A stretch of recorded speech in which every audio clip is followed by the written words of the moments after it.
سلام دوستان، امیدوارم که روز پر انرژی و شروع کرده باشین. امروز هم در خدمت شما هستیم به یک آموزش دیگه در خصوص بازی جذاب بلک جک. خب بچه ها، برای شروع بازی بلک جک در سایت شرط بندی براتون سایت شرط بندی اکانت کاربری داشته باشین. اگر ندارین میتونین بیاین توی سایت شرط بندی روی گزینه ثبت نام کلیک کنین تا این صفحه براتون باز بشه. تو این صفحه که صفحه ثبت نام داره میتونید اطلاعاتی که از شما خواسته شده رو وارد کنید و سپس برای گزینه ثبت نام کلیک کنید تا ثبت نام برای شما انجام بشه.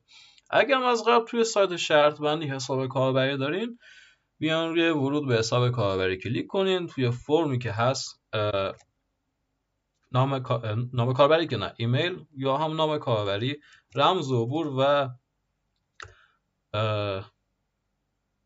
کد امنیتی رو وارد کنین تا وارد محیط کاربری خودتون بشین. خب الان شما وارد محیط کاربری خودتون شده.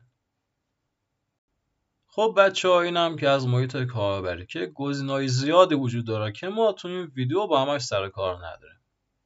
کلا با 2-3 تا قسمتش بیشتر سر کار نداریم که بهتون آموزش میدیم.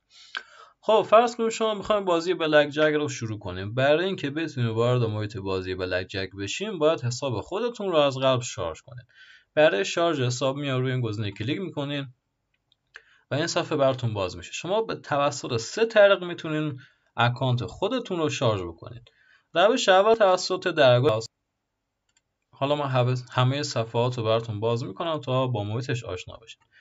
این شارژ توسط درگاه بانکی، توسط تتر و توسط ووچر پرفکت مانی. خب حالا فرض کنید که شما بازی کردین و یه مبلغی رو برداشتین و میخواین جایزه خودتون رو بردارین. برای برداشت جایزه و مبلغ برنده شده میان روی گزینه برداشت جایزه کلیک میکنید. این صفحه براتون باز میشه. مثل شارژ حساب شما میتونین برداشت جایزه رو توسط 3 طریق انجام بدین. روش اول توسط تتر، روش دوم توسط درگاه مستقیم بانکی و روش سوم توسط ووچر پرفکت مانی. حالا من محیطش رو باز میکنم تا باش آشنا بشین. توسط ارز دیجیتال یا تتر، توسط بانک و توسط ووچر پرفکت مانی.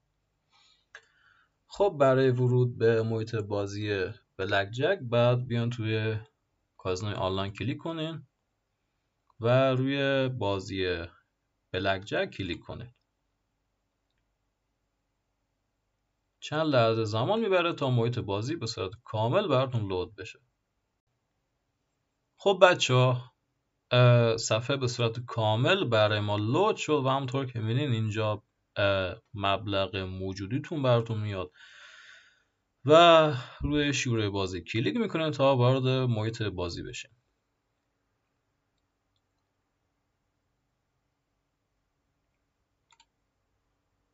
خب وارد محیط بازی شده. خب بچه ها، این از محیط بازی که اینجا موجودیتون براتون میاد. میتونین شرط رو انتخاب بکنین و یا پاکش کنین یا بازی رو شروع کنین. توسط این گزینه هم میتونین از محیط بازی خارج بشین.